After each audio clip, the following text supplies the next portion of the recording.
Hello, good morning everybody. Welcome to our new video.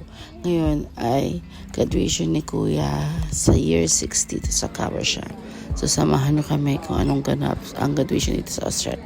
Super simple lang ang graduation dito na 2 hours lang ang maximum na graduation. So yan mga bata, naka-formal sila ngayong araw. Yung iba naman, mga naka-uniform talaga sila. Pero dito, ang team nila ay formal. Ang bilis ng panahon na ngayon graduation na ni Kuya at next year ay nasa high school na sila. Talagang parang kailan lang na nag-start siya na school sa Kini. Talagang ito yung araw na pinakakaintay ng mga bata na ang graduation nila at move up na sila sa high school.